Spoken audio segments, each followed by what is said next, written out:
Hello and welcome to the Discover Virginia Beach podcast. I'm your host, Joseph Trahan, your tour guide to the Virginia Beach area. If this is your first time listening, I am so glad you found this show.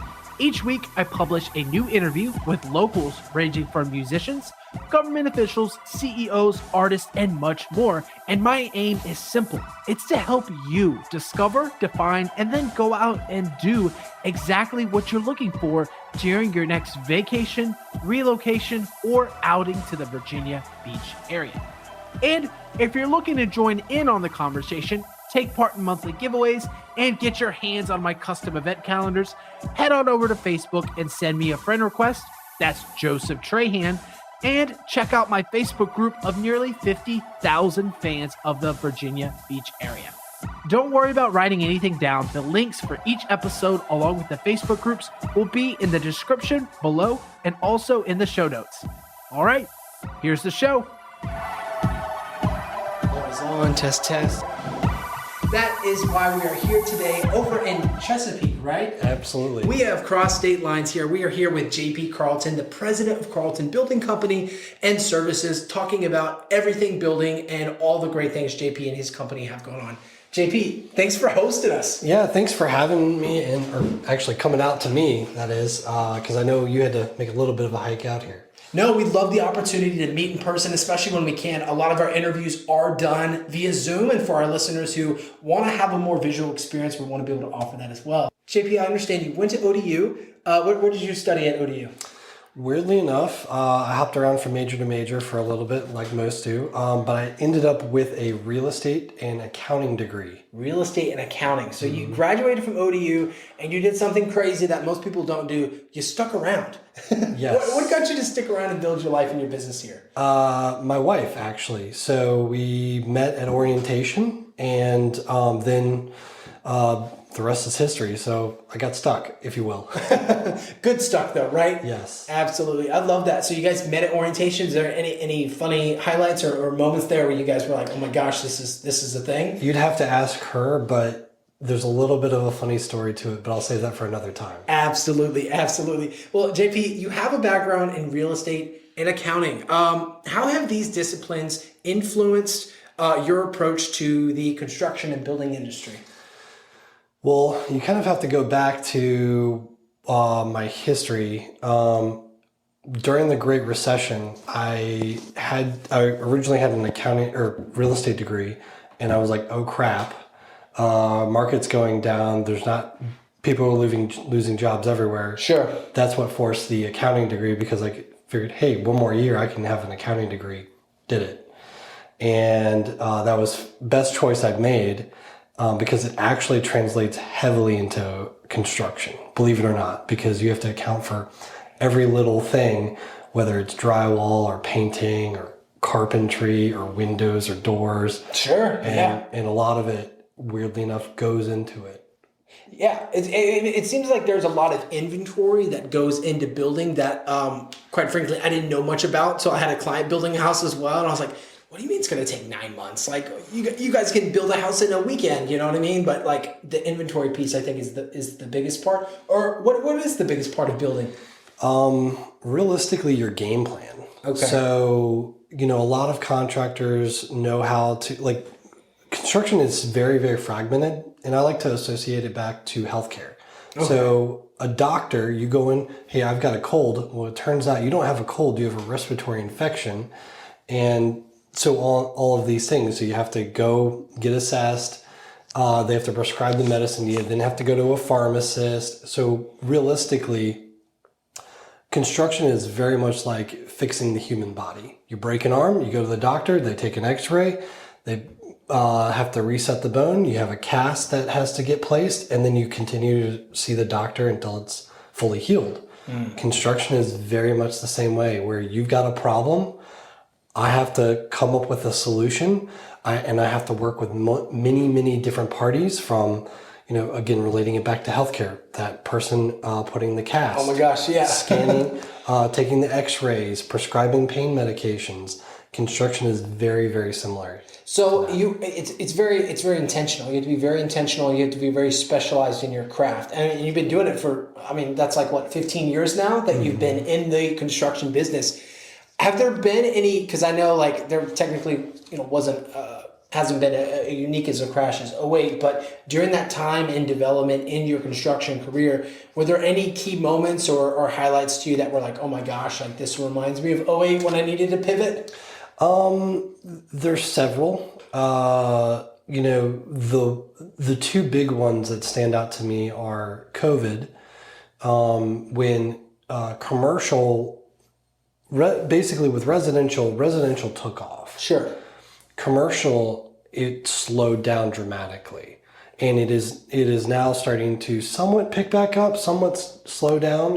It's a little bit of a change, but I mean, I got kicked off of every job I was on for 3 months, and we were in healthcare, offices, and retail, because retail, hey, we can't have shoppers. Healthcare, we can't we don't want you to infect our patients, and offices were gone. Everyone was working from home. And I'm sure you had contracts set up already, but those were just null and void at that point, huh? Basically, they said, hold off. We're not sure how to handle this. Hit the pause button. Right? Yeah. And we were even doing some condo work, and they basically got freaked out because of the cost. And I ended up having to we had ended up settling out of court, unfortunately, but it was a very painful situation for both them and myself because of the financial situation that they were in. Sure. And I mean, going back to the original game plan that you said, right? This is a very in-depth process from the plans to the builds to the order. I mean, once you order all the parts, it's not like you can just send them all back, right? Yeah, it's not like you can go and find a new shirt and you go, hey, I like this shirt, right? Yeah. And then all of a sudden you find out, hey, I gained 20 pounds the next day, and you can send it back and return it, and they can put it on the shelf. It doesn't happen that way with construction, unfortunately. Wow. So that time sounds like it was pretty impactful on the way in which you operated your business. Anything coming out of that where you're like, here's what we're going to do, here's some changes we're going to make or modifications to the systems and flows that you have in place? Yes and no. It's been a long development. The other part that, there are two facets that I noticed over the course of my business. So that was one, is how much COVID has changed everything, even for better or for worse. Sure. And then two has been the people. So as people have continued to age out, COVID or the Great Recession, you had a lot of people pivot and go, I'm not going to be in construction anymore. Right. And I think every year there's 50,000 less homes being built than that need to be built. There's a housing shortage, right? Yeah. There needs to be more houses in place, right? Absolutely. Well, that stemmed from less people being in the construction industry, the government having less funding for new construction, people spending less on new construction, or even renovations. And now it's coming to a head. And the same thing, and it even applies to commercial, because we we have less skill set available all across the country to be painters, drywallers, carpenters, plumbers, electricians, HVAC. And that's just the tip of it. Those are the ones we know about. Right. There's many, many more that are less. And we're, if you're not set up for it, which we actually have been building a system for to develop the next level of construction professional out there. Yeah, and of course, always touch on COVID at least once in every episode, and definitely don't want that to be the focal point, because there has been progressive movement forward, and I'm sure you still had clients that you were able to work with and figure things out and negotiate during that COVID time. Mm-hmm. And we would definitely love to highlight maybe some of those features, any positive perspectives or systems that kind of came about in spite of those challenges that kind of shut the world down? Well, interestingly enough, we were already well set up for it. Sure. So one of our company core values... You have an accounting degree, like every single number, right? Well, actually, no. The biggest thing was one of our company core values was respecting the space. Okay. And healthy construction is another one of our company core values. So when COVID hit, we were actually well prepared for it, because we have dustless systems that we typically maintain on construction job sites. Yeah. Okay. So One of our clients was Bay Lake Community or Bay Lake Retirement Community.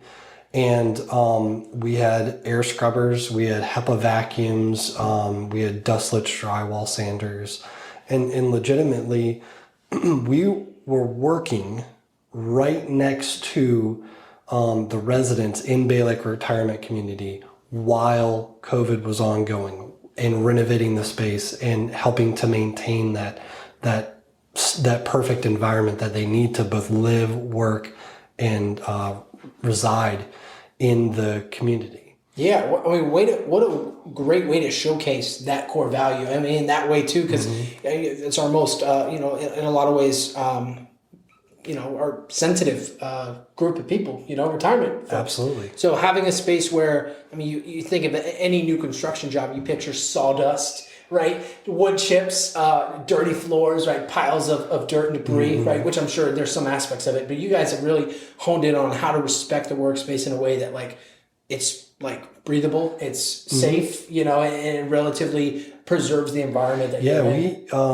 We not only that, we were doing a project in Town Center for a financial advisor on the 8th or 13th.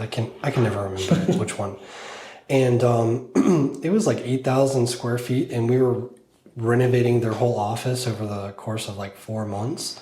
And by the time we were done, they basically said that our team felt like family because we had taken such good care of them. Wow. And just because we're operating a different model than the standard general contractor model that's out there. That's incredible. What great feedback. I'm sure you and your team were very, very, very supportive of that journey, of acknowledging those core values and also going out of their way to appreciate it. Absolutely. Yeah. Absolutely. That's so awesome. So I'd love to kind of shift gears here because I definitely want to focus in on the business and product and service because obviously, you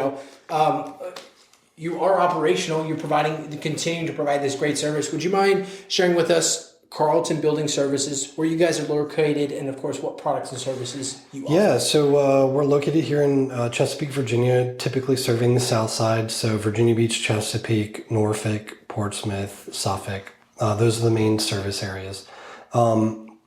We operate in healthcare, offices, retail, and condos. Some of our clients have been Lynn Haven Mall, MacArthur Mall, Patrick Henry, Greenbrier Mall, and numerous shopping centers. Offices, we've worked in several buildings in Town Center. We've worked in downtown Norfolk, several of those buildings as well. And then as far as healthcare, we've worked in Centera, Bay Lake Retirement Community, CSL Retirement. They've got numerous facilities as well. And then the other aspect of our business is condos.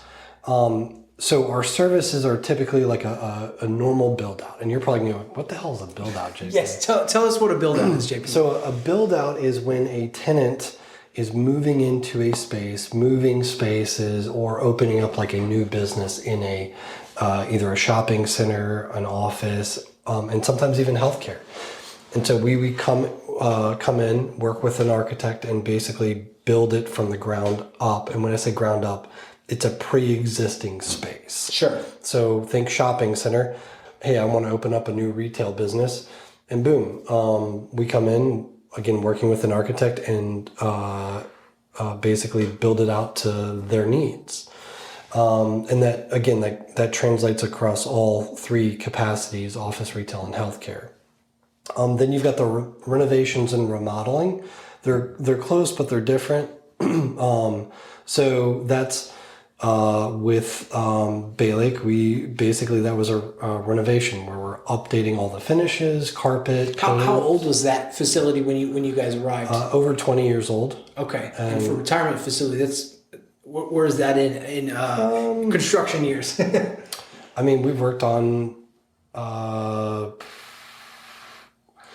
buildings from the 70s. This one was built back in 1990 something. Okay. So it was roughly 25 years old. So it's not too old from what I've seen. But I mean, there's warehouses that are 100 years old here. You've got, and downtown Norfolk especially. Yeah, absolutely. And then then, so basically a renovation or remodeling was going, hey, we're updating the finishes, oftentimes while they're still occupying the space. So think about it like your own home. For example, you want to renovate a kitchen. How much of a headache is renovating a kitchen or a bath? I mean, my sister-in-law did, and I don't think she really enjoyed the process. She enjoyed the end result, but the process was definitely aggravating, especially when cabinets are delayed. It is very painful, and it's very hard for contractors to respect that space. And respecting that space is, oh my God, my whole life is turned upside down. Sure, yeah. And it is very hard to, maintain a high level of communication, be professional, and all the things that come with it. And construction is not perfect by any means, but it's very hard to do a renovation or remodeling project without that intentionality that you mentioned earlier. So we go into that with a high level of intentionality for that.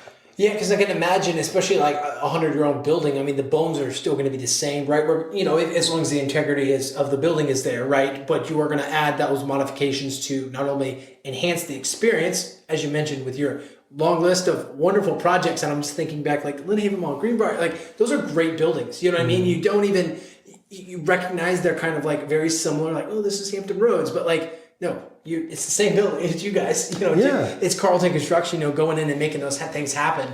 And then secondly, just how you operate when you're sharing that space. Absolutely. And one of the things that we had the pleasure of working with Norfolk Botanical Gardens to renovate their butterfly house. And they'd built it. It was either 10 or 20 years old. I can't remember which, but it was never intended to stay up but 1 year and then take it down and then put it back up. Really? Yeah. Some weird scenario. Well, basically they built it, time had gone on, and they had never really updated it. So we came in and did a major facelift, and it turned out fantastic. I mean, they were so thrilled with it by the end of it. And, so those are the projects that we really specialize in, is like, hey, how do we take this and not only update it, but make it more functional? Because it's hard, when you're doing a construction project to get it right the first time.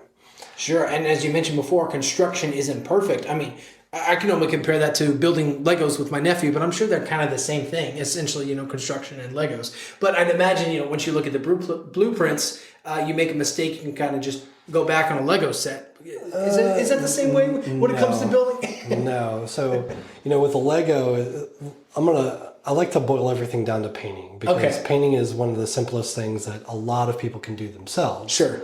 But, with that Lego, the Lego company has basically given you a full step-by-step blueprint. I want you to paint that wall. All right? If you paint that wall and I don't give you any instructions, and I don't tell you what kind of paint to use, and I don't tell you what substrate it is, you may paint it right, you may paint it wrong. But what happens if you get paint on the floor or the ceiling? I think Ariel here at the office would be very upset with me because it probably would not match anything else you have going on here. Yeah, and with any project, and again, boil it down to painting, there's a knowledge base that is aging out. Sure. And so, anyone can paint a room, but when you do the math and you boil down like the steps that it's all involved, you've almost halfway paid for someone else to do the painting for you. Right. It's a full-time job in and of itself, right? Figuring out where to go to get the paint, the supplies, and all of the headache behind it. JP, I'm curious for you. And obviously I know you love all of your projects equally and you have great partners throughout, but if you could look back in your memory and see one or two projects that really stand out to you as far as either the craftsmanship or maybe just how smoothly it went, what are a couple projects that stand out to you? Well, the latest one was Warriors for Life. We got to build an ice hockey rink. And that was really cool because... You built an ice hockey rink? Yeah. Have you built one before? No. So Warriors for Life is a nonprofit that works with veterans dealing with PTSD and service-disabled veterans to help facilitate that tough discussion of rehabilitating them and also maintaining their life. Sure. And so they do that through hockey, which is really, really cool. And so this hockey rink that we got to build was for their VR system. And so they had someone ship them the parts, and they were like, hey, we're going to put it together. Halfway through the project, go, hey, we're going to have you put it together for us. So that's what we did, which is really cool because, you know, again, there's all these, you know, put it together. Who's going to do that? You've got all these separate trades that are not necessarily, that only work in their capacity. And whereas with our organization, we typically work in many different trades, from carpentry to drywall and painting, but that actually translates across many different skill sets. So we put that whole thing together 100%. Which is crazy to me because when you think of construction company, building services, you think of everyone always offering all of those services, but that's not the case. Is that what you mean?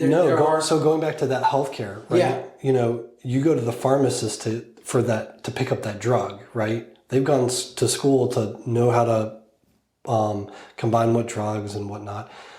You go to your general physician when you're having something generally wrong with you. Right. But okay, let's say that you've got something wrong with your foot. So you've got to go to a foot doctor. Something wrong with your skin. You're going to your skin doctor. You know, so these doctors are specialized in the one particular thing. And, you know, you have to have someone that's kind of orchestrating all of that to essentially what we like to call ourselves as a surgeon. Right. And so you go, I've got something majorly wrong with me and surgery has to be made. Let's say a hernia. Well, you have to have an anesthesiologist. You have to have a gut doctor who's saying, okay, yes, you need to have surgery. So all of these things have to happen with many different types of doctors. The contractor is just the surgeon and dealing with many different skill sets and trades that they've developed over a number of years through their experience. Wow. It sounds like regardless of how many number of years you continue in construction, there's always going to be a new opportunity. There's always going to be things progressing and moving forward, as you mentioned your systems before. Looking on the horizon, are there any upcoming projects or upcoming developments you're particularly excited about or looking forward to? Yeah, right now we're about to kick off in the new year, which this is December, so this will probably show up in the new year. Rough House in Virginia Beach, where they're a fantastic doggy daycare organization, and they just purchased their building and they said, hey, we have found some items that we think need to be addressed. And so we're working with them to get those addressed, which will be a very challenging project because we have to make sure that they can remain open while construction is going on. And so we're doing it during their slower time of the year. And then they get a fantastic dog boarding facility rebuilt when they're done. And then the other one is Kauai Corner. And so with Kauai, that is in Lynn Haven Mall, and we're going to be basically renovating it, putting in new cabinets, and we're working with Benevolent Design for those cabinets. And so we're super excited about those two projects, and then we've got a few more potentially in the hopper, but you know, I can't hang my hat on those. Yeah, absolutely. Yeah, I have to sign an NDA and send it out to everybody listening. So we'll definitely hold off on those for later conversations. But JP, this has been great. I definitely would love to pivot our conversation over to the community aspect because in a service-based industry, and community is what kind of helps drive our businesses forward. For you, during looking back at your time with Carlton Building Services, how has the community and, of course, the businesses you've worked with influenced the way in which you conduct your business? So we have done that somewhat in-house. And so we have determined, again, going back to that people are aging out of construction. And so we have a retiring workforce that's not going to be around in 10 or less years. years. Sure. So if you think about it, your painter or drywall person or carpenter, whomever, the standard age is like 55 for these tradespeople. What do you do? Well, we've developed a training program where we sit down once a month and go over goal setting and bring in industry partners to educate our people and to work on those skill sets to raise people up to the next level. And part of that training system is also a raise program that's associated with, hey, I can learn these skill sets without having to go to college, without having to invest a whole lot of time and practice, but it's really all on the job. Right. And so as people gain those skills, we give them raises. And part of it is a qualification, but also a technical knowledge. So it's in construction, there's three aspects to someone working in the field. You've got their physical skills. You've got their technical skills, meaning the knowledge base that they have to recognize, right, hey, this is how something needs to be done. And then your soft skills, well, how you communicate with one another and talking through those challenges, because you open up a wall and you find this was not built correctly. Yeah. Or we've got rotting wood at Norfolk Botanical Gardens. We found in their gazebo that they had rotting wood. What do? We had to bring in a structural engineer, and this is how it had to be rebuilt, and this is how it was documented. But those are the skill sets that we're building up for them to recognize in the field when, hey, this is something we can do, or hey, this is when we need to pull in an expert. And this is how you can develop yourself as a construction professional and gain the skill sets, have a raise, and continue to have these skills for the rest of your life. Right, yeah, because you look at the other variables that, young people or career transitioning folks have, and it's like college is very expensive. Small business loans are very hard to get, and that doesn't mean you can't go out and get those things, obviously, but going back to, discovering Virginia Beach, the whole theme of this podcast is just figuring out what Virginia Beach area has to offer. And it's incredible that you guys have recognized, okay, we have a transition coming up, which is, I believe, the responsibility of every generation to help make those transitions smooth for cities and individuals alike. So you guys have really took the lead on this and enacted yourselves as, change makers to influence and educate those folks. So, JP, with that said, I'd love to, of course, encourage our guests and our listeners, check out the link in the description below for everything you have going on, including those projects as well. Before we transition out of community, is there anything else you wanted to mention about the projects you guys have going on? One final big one that we're working on is Armed Forces Brewing, and we're excited to work with them. They have been a very fun project to work with, to change kind of the old O'Connor's brewing into something new that is they continue to try and give back to the community for. So it's absolutely awesome. Lots of great opportunity there, especially with that transition happening, right? Absolutely. Yeah. Awesome. Well, JP, we appreciate your time, and I definitely recognize you have a lot of projects going on, so we really appreciate you allowing us to come and sit with you. We are heading into our rapid fire questions. Right. These are quick and fast and rapid fire. Feel free to answer with as much or as little detail as you like. Sure. Are you ready? Sure. First one, favorite construction project so far that we haven't mentioned? Bonilla Pet Studio. Unfortunately, they just closed down, but they were a very, very fun project because we got to build a photo studio and a client theater room where they got to preview the photos. It was a really intricate and fun project. Wow, absolutely. And that's multifaceted in regards to not only the lighting and the construction, but also just the flow. I mean, you got people and animals, right? Yeah, they did everyone on that project we felt like did a fantastic job with. Wonderful. Would you prefer rock climbing or a day at the beach? 100% rock climbing. Rock climbing? Where do you like to go to rock climb? Right now I climb at Sindit Climbing Gym. They're a fantastic group. I love climbing there locally. And my personal goal is to climb in all 50 states by basically by the time I hit 50. Wow, good for you. How many states do you have so far? One. One state. Hey, it always starts with one, right? Absolutely. Always starts with one. What's one word to describe your leadership style?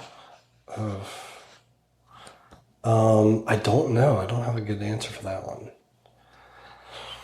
Charismatic. Charismatic? That's fair. That's fair. Absolutely. Favorite spot in Virginia Beach to visit?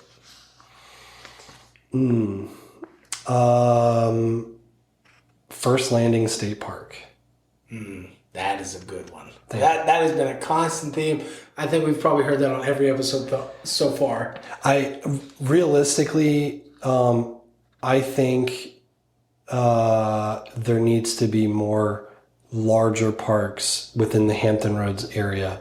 And I personally believe that Norfolk, Chesapeake, and Virginia Beach have not capitalized on that nature aspect that 100%. This area can provide. 100% agree. I mean, I've been looking at this project and I keep sharing it on our Facebook group, Discover Virginia Beach. We're on Facebook there as well. And it's this 41-mile adventure trail. Like it's a biking trail. And they can't get off their butt and finish it. And nobody can, it seems like nobody can finish it. And so I always want to encourage our cities. We had the opportunity to speak with Portsmouth and Suffolk Tourism Board. Hopefully Norfolk and Virginia Beach, hopefully soon. But nevertheless, very excited for all of the opportunities that present themselves, especially with two of the largest cities per acreage in all of Virginia and the East Coast. Lots of opportunities. And they can't figure out this right structure. People want more green space. People Absolutely. want and need it, and they're craving it. But it should be right outside our back door. And personally, I think that Virginia is the best state in the world, and I absolutely love Virginia Beach. 100%, absolutely.